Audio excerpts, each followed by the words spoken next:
जय श्री कृष्णा। राधे राधे। आप सभी का दिन शुभ हो। भगवान श्री कृष्ण जी की कृपा आप सभी पर सदा बनी रहे। आज के अध्याय का शुभारंभ करते हैं कार्तिक स्नान की कहानी से। एक नगर में एक ब्राह्मण दंपति रहते थे। वे दोनों प्रतिदिन 7 कोस दूर गंगा और यमुना नदी में स्नान करने जाते थे। इतनी दूर आने जाने से ब्राह्मण की पत्नी थक जाती थी। एक दिन उसने अपने पति से कहा कि हमारा एक पुत्र होता तो कितना अच्छा रहता। पुत्र का विवाह करते हमारी बहू आती तो हमें घर वापस जाने पर खाना बना हुआ मिलता और बहू घर का काम भी कर देती। अपनी पत्नी की बातें सुनकर ब्राह्मण ने कहा कि तूने बात तो सही कही है, चल मैं तेरे लिए बहू ला ही देता हूँ। ब्राह्मण ने कहा कि एक पोटली में आटा डालकर कुछ मोहरे रख दे। ब्राह्मण के कहे अनुसार उसने अर्थात ब्राह्मणी ने पोटली बांधकर रख दी। उसके पश्चात पोटली लेकर ब्राह्मण चला गया। ब्राह्मण को सफर के दौरान यमुना के किनारे बहुत ही सुंदर लड़कियां दिखाई दी।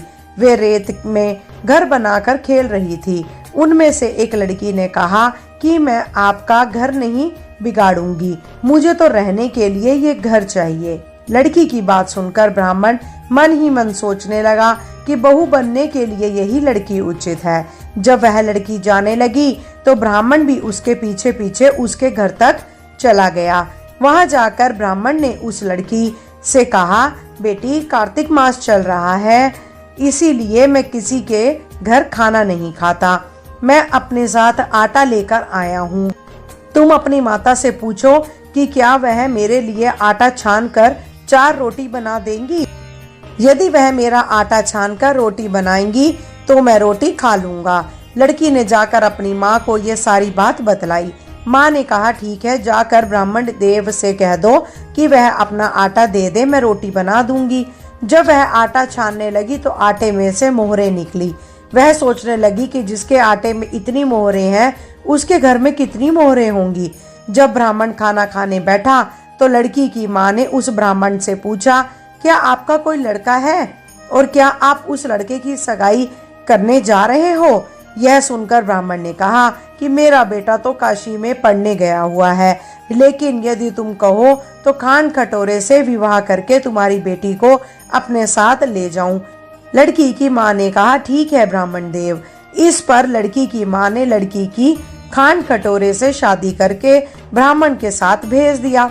ब्राह्मण ने घर आकर कहा, रामू की माँ दरवाजा खोल कर देख, मैं तेरे लिए बहू लेकर आया हूँ। ब्राह्मण की पत्नी भीतर से ही बोली, हमारे तो कोई बेटा बेटी नहीं है तो बहू कहाँ से लाए। दुनिया ताने मारती थी, अब आप भी मारने लगे। ब्राह्मण ने कहा, दरवाजा तो खोल कर तो देख। जब ब्राह्मणी ने दरवाजा खोला तो सामने बहू को खड़ी देखा।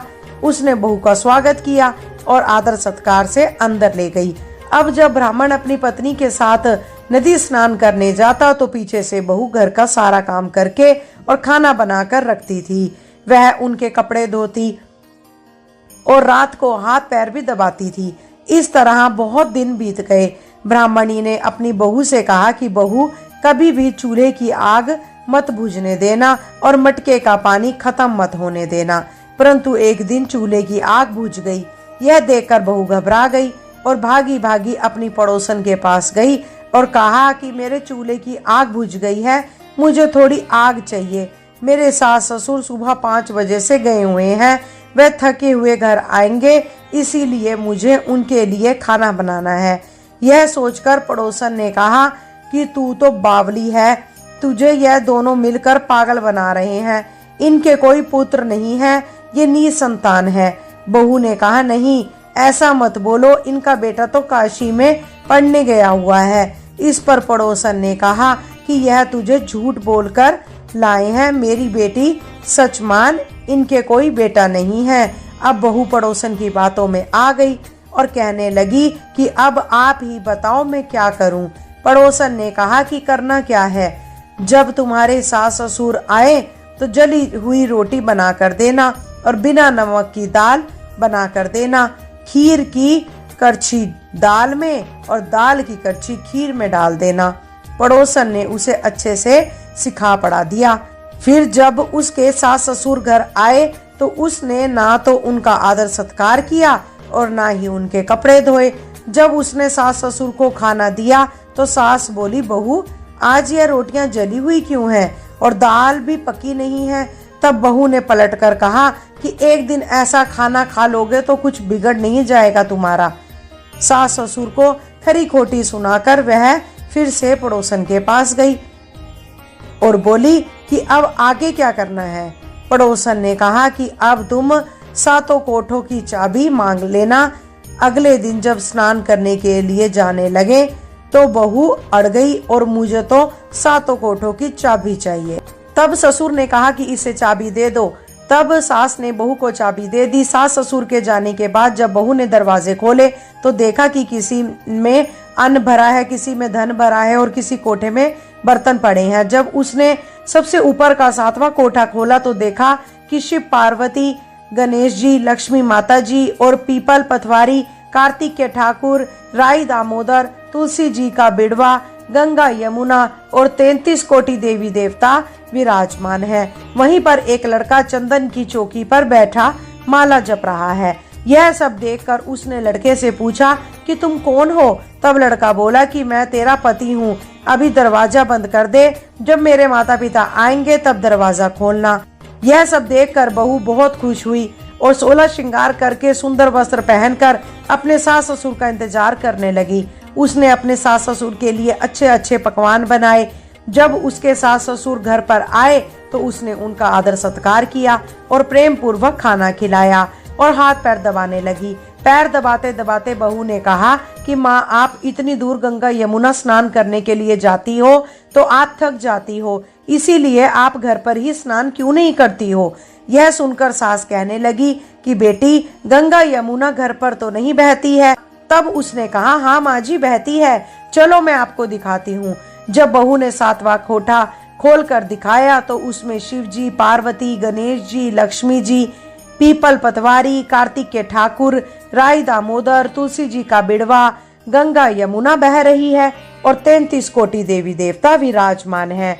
वही चौकी पर बैठा हुआ एक लड़का माला जप रहा है। माँ ने उसे देखकर कहा कि बेटा, तू कौन है। लड़का बोला, माँ, मैं तेरा बेटा हूँ। तब ब्राह्मणी ने पूछा कि तू कहाँ से आया है। लड़के ने जवाब दिया कि मुझे कार्तिक देव ने भेजा है। माँ ने कहा, बेटा, यह संसार कैसे मानेगा कि तू मेरा बेटा है। माँ ने कुछ विद्वान पंडितों से मदद मांगी। पंडितों ने कहा कि इस पार बहू बेटा खड़े हो जाएं और उस पार माँ खड़ी हो जाए। माँ चमड़े की अंगिया पहनी हो और छाती में से दूध की धार निकालकर बेटे की दाढ़ी मूछ भीगे और पवन पानी से गठजोड़ा बंधे, तब मानेंगे कि यह इस माँ का ही बेटा है। उसने ऐसा ही किया। चमड़े की अंगिया फट गई और छाती में से दूध की धार निकलकर बेटे की दाढ़ी मूछ भीग गई।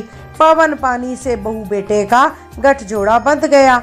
यह सब देखकर ब्राह्मण और उसकी पत्नी की खुशी का ठिकाना ना रहा। तो यह थी कार्तिक मास की कथा। हे कार्तिक के ठाकुर, जैसे ब्राह्मण और ब्राह्मणी को बहू बेटा दिया, वैसे सबको देना। कार्तिक मास की कथा कहने, सुनने और हुंकारा भरने वाले सब पर कृपा करना। अब आइए कार्तिक स्नान की दूसरी कहानी को सुनते हैं। कार्तिक मास में पीपल पतवारी की कहानी कही और सुनी जाती है। स्नान और पूजा करने के बाद पीपल पतवारी की कथा या पीपल पतवारी की कथा सुनने से अपार पुण्य मिलता है। कार्तिक मास में स्नान, ध्यान और पूजा पाठ का विशेष महत्व होता है। आज कार्तिक मास का तीसरा दिन है। आज के दिन इस कथा को सुनने से सभी पापों का नाश होता है और भगवान विष्णु की कृपा प्राप्त होती है। किसी गांव में एक गुजरी रहा करती थी। वो दूध दही बेचकर अपने परिवार का पालन पोषण करती थी।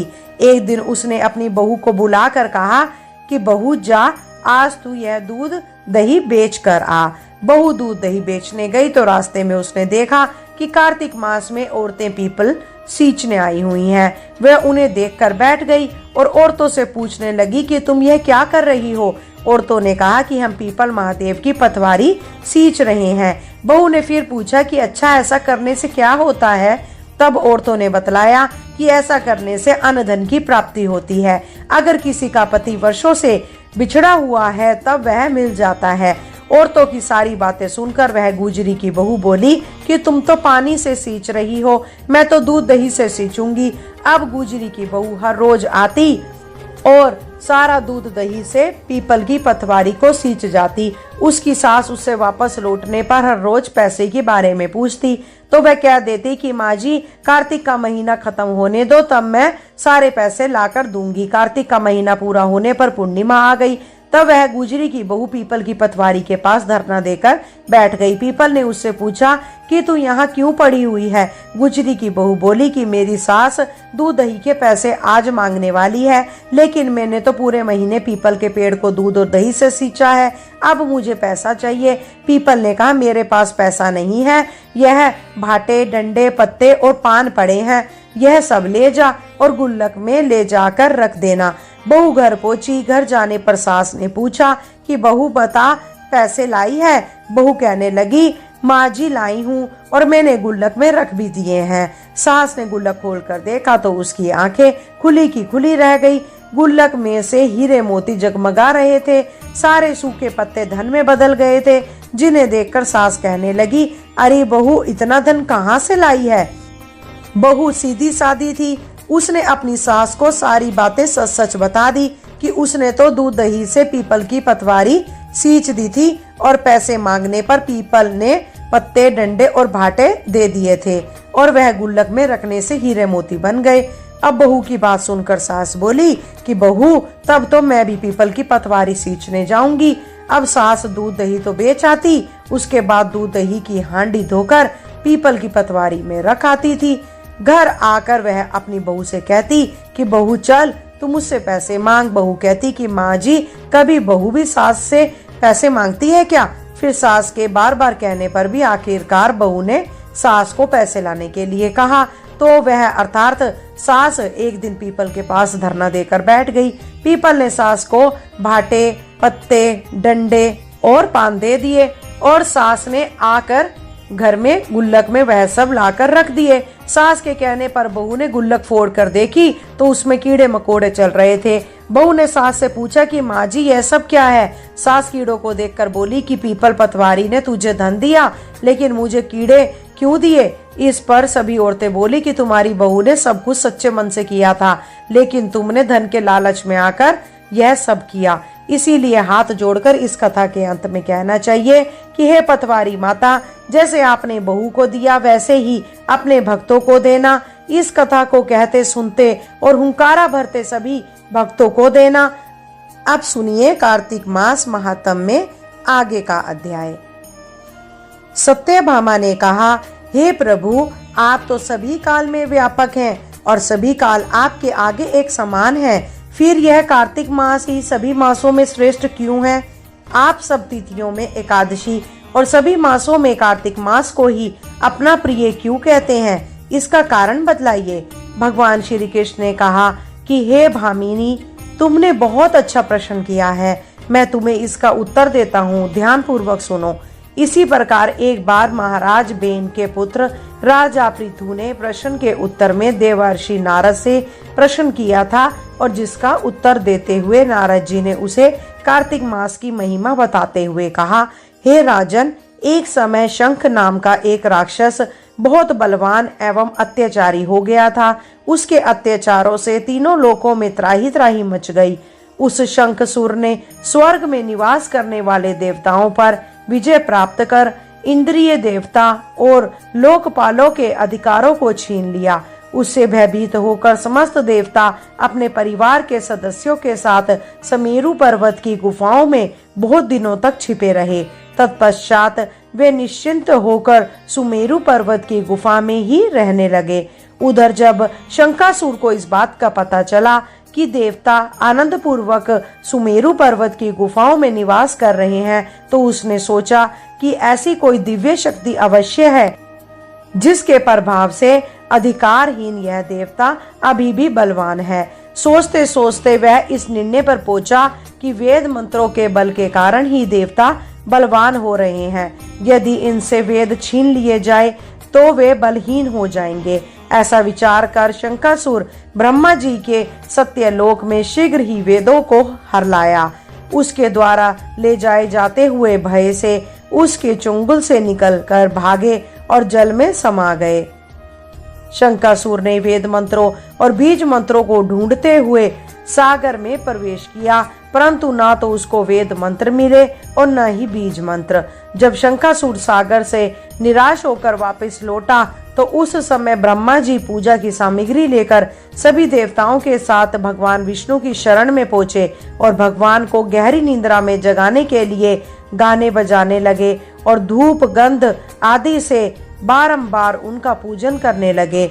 धूप दीप नैवेद्य आदि अर्पित किए जाने पर भगवान की निंद्रा टूटी और वह देवताओं सहित ब्रह्मा जी को अपना पूजन करते हुए देखकर बहुत प्रसन्न हुए तथा कहने लगे, मैं आप लोगों के इस कार्तिक एवं मंगलाचरण में से बहुत प्रसन्न हूँ।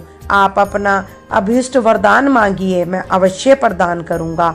जो मनुष्य अश्वनी शुक्ल की एकादशी से देवोत्थान एकादशी तक ब्रह्म मुहूर्त में उठकर मेरी पूजा करेंगे, उन्हें तुम्हारी ही भांति मेरे प्रसन्न होने के कारण सुख की प्राप्ति होगी।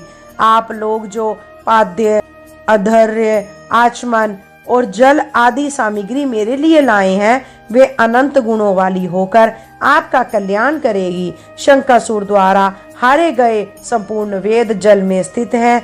मैं सागर पुत्र शंकासुर का वध करके उन वेदों को अभी लाए देता हूँ। आज से मंत्र बीज और वेदों सहित मैं प्रति वर्ष कार्तिक मास में जल में विश्राम किया करूँगा। अब मैं मत्स्य का रूप धारण करके जल में जाता हूँ। तुम सब देवता भी मुनीश्वरों सहित मेरे साथ जल में आओ। इस कार्तिक मास में जो श्रेष्ठ मनुष्य प्रातःकाल स्नान करते हैं, वे सब यज्ञ के अवभृत स्नान द्वारा भली भांति नहा लेते हैं। हे देवेंद्र, कार्तिक मास में व्रत करने वालों को सब प्रकार से धन पुत्री पुत्र आदि देने रहना और उनकी सभी आपत्तियों से रक्षा करना। हे धनपति कुबेर, मेरी आज्ञा के अनुसार तुम अपनी धन धान्य की वृद्धि करना, क्योंकि इस प्रकार का आचरण करने वाला मनुष्य मेरा रूप धारण करके जीवन मुक्त हो जाता है। जो मनुष्य जन्म से लेकर मृत्यु पर्यंत विधि पूर्वक इस उत्तम व्रत को करता है, वह आप लोगों का भी पूजनीय है। कार्तिक शुक्ल पक्ष की एकादशी तिथि को तुम लोगों ने मुझे जगाया है, इसीलिए यह तिथि मेरे लिए अत्यंत प्रीतिदायिनी और माननीय है। हे देवताओं, यह दोनों व्रत नियम पूर्वक करने से मनुष्य मेरा सानिध्य प्राप्त कर लेते हैं। इन व्रतों को करने से जो फल मिलता है वह अन्य किसी व्रत से नहीं मिलता। अतः प्रत्येक मनुष्य को सुखी और निरोगी रहने के लिए कार्तिक महात्म्य और एकादशी की कथा सुनते हुए उपयुक्त नियमों का पालन अवश्य करना चाहिए। जय श्री हरि विष्णु, जय लक्ष्मी माता। आज का अध्याय यहीं पर समाप्त हुआ। मिलते हैं कल फिर नए अध्याय के साथ। तब तक के लिए जय श्री कृष्णा, राधे राधे।